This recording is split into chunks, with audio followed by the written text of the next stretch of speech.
Adventure for Relics back here with you today, folks, and today will be our last installment of winter relic roundup.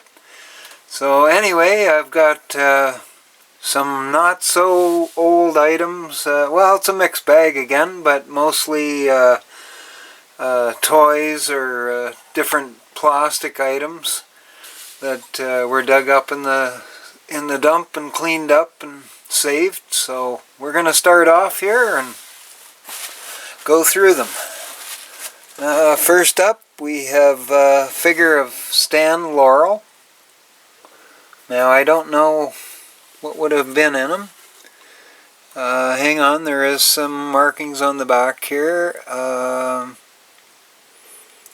Hamilton Pictures. Oh boy, I should have had my magnifying glass here. Okay, anyway, we'll come back to him, but he's just a rubber figure. Next, of course, we have the old standby here, Colonel Sanders Bank. You can see it was a piggy bank. Cleaned up nice. Okay, well, we'll move him to the side here for a minute.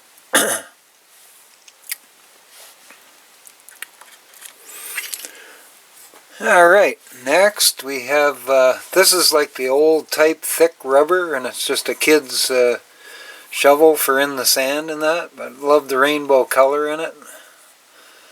So, save that. Now, next we have an old steel toy, Greyhound bus, excuse me. The wheels are gone, but I'm going to restore that. And then we have a small mixed bag of marbles here. Hang on a minute. We'll just do them bit by bit here. Oh, we got first a couple clay ones. Just a small, the small one has a glaze on it, whereas the big one's just sort of plain Jane. Next. These are nice here. Don't know the age of these, whether they'd be 50, 60, or maybe 40s even. Not too sure, but nice colors on that. Same with this. Got a nice orange and white swirl here.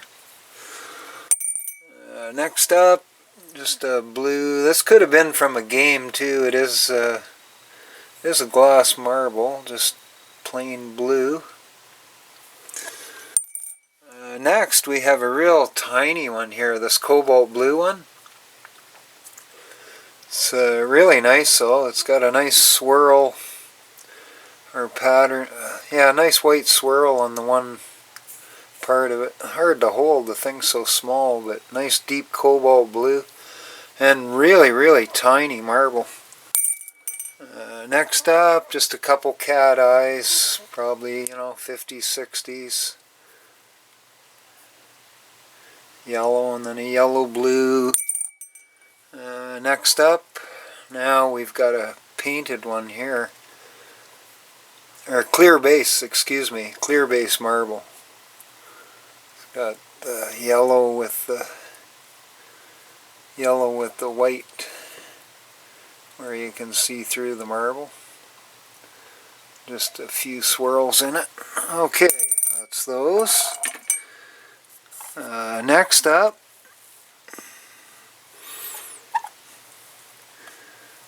I don't know if you folks will remember these guys. It's an old cartoon that I used to watch as a kid, Rocky and Bullwinkle. Now these are both plastic. You can see Bullwinkle's head's missing. I just have his body. And Rocky needs a little repair, but these were like bath soap, you know, for kids back in the day. But anyway, I'm going to repair those, and hopefully the same dump that I was digging in, I know Bullwinkle's head may turn up next dig I go there. So anyway, hopefully I can find that. Alright. Next we have, this got a cow on it, but I don't know how well you're going to make it out. You can see it a bit, the cow head on it. And the name on it was Butina. And this was a feed from Purina, Pet Foods. And next we have just a little kid's plastic play bathtub that I brought home and cleaned up. And a little plastic stake truck here, no wheels on it or whatever. I do have extra axles and wheels, so I'll be putting it back together just for a little display item. Next up, we got a couple, 3 plastic bottles here, or containers. One for Comet Cleanser, would have been back in 60s, 70s. I think it dates it or anything, but anyway, it doesn't matter. Schwartz mustard, little plastic thing for camping. Next we got a mirror dishwashing liquid. This thing was just coated in rust, but it cleaned up great, so it's cool to display. Next, let's see here, got a few more items up. Yeah, here, I'm gonna do this whole batch of finds here all together. Whoa, and there goes our, well, here, first up anyway, a little kid's bowling pin, little plastic bowling pin. Next we have the faceplate off a cuckoo clock. So hopefully I can do some artsy project with that and save it. Next up, a little plastic Vicks inhaler for the nose. And I kept this Bic lighter because I remember this back in the day. Like this would have dated from the 60s or 70s, because I remember this logo for Bic lighters, Flick My Bic. Yeah, I remember that back in the day, Flick My Bic. Yeah, so that's why I saved that. It's comical. Next, well, we just have a plastic ice scraper, but it's a little significant for people in the area where I live. Deacon's Service Station, Highway 11 in Englehart, so that's a town just north of me a bit. So some automotive memorabilia there. Next, we've got a swizzle stick that you used to do your drinks with. This is J&B Scotch, I believe. And next we got a little plastic spoon from Dairy Queen. You can see the ice cream cone there on the... Oh, actually we've got the name too. Here, hang on a minute here. Don't know if you're going to see that or not. Yeah, there we are, Dairy Queen. Okay, so that's that. Next up we got a little lice comb here. Some of the little bristles or tangs have gone off it, but anyway, that's what that guy is. And then a little kid's toothbrush, pretty tiny.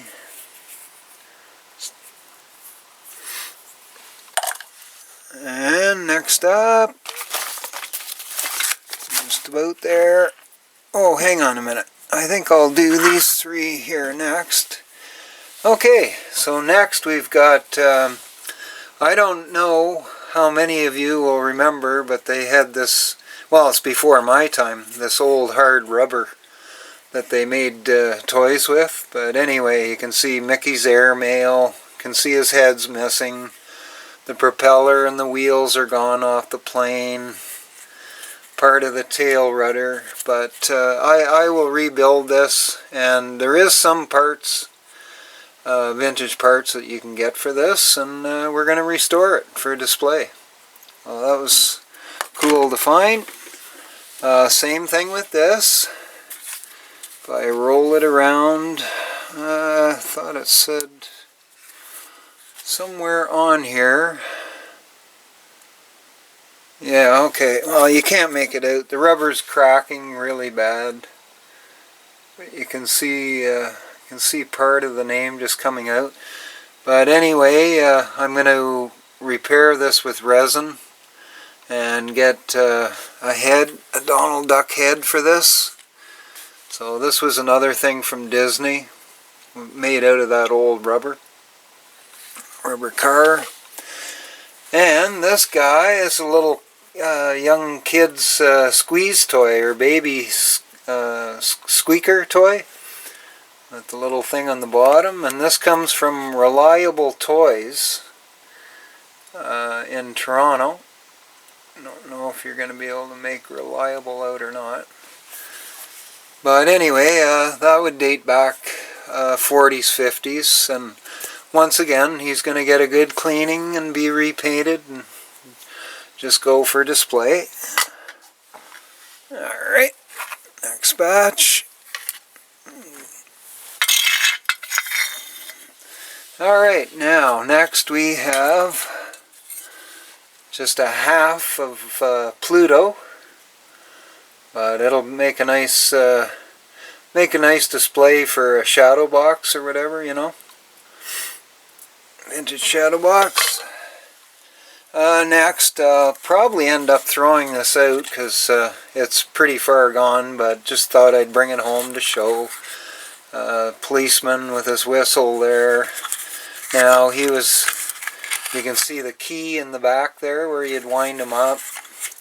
One of his legs is still partially there, so he would have been a little wind up police guy. But he's pretty far gone to repair.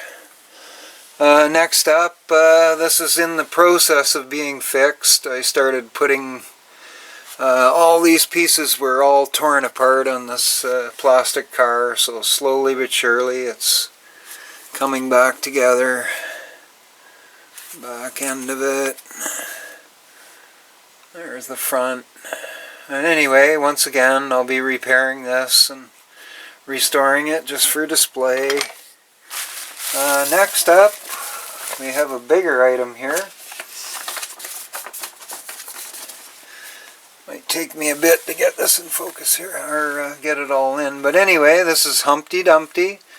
Would have been a promo thing with the big, those big bags of chips, you know, potato chips.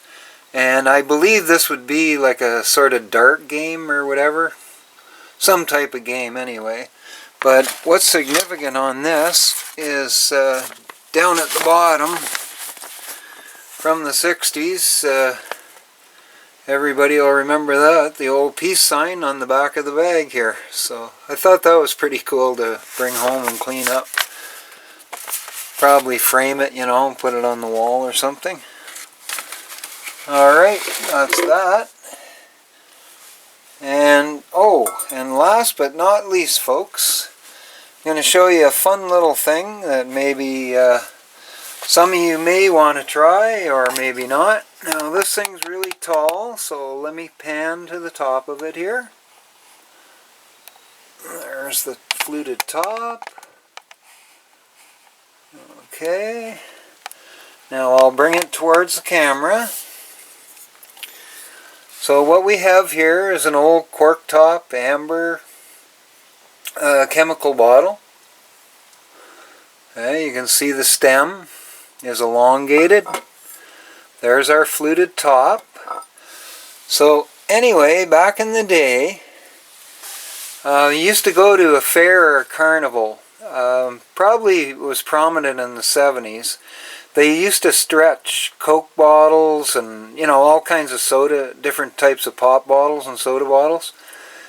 And so anyway, I took this and did the same process with this old chemical bottle. And what you do is you just hang this up by the top. So attach it around here, behind the top of the bottle, and then you begin heating this. You begin heating the glass, and eventually, once it gets heated up and ready orange, you just begin stretching it. Now, some of it, just from the sheer weight of the bottle, of the base, it will begin to stretch it anyway. But you can, like I say, this flute was not as big as this, so you can manipulate that through the heat too.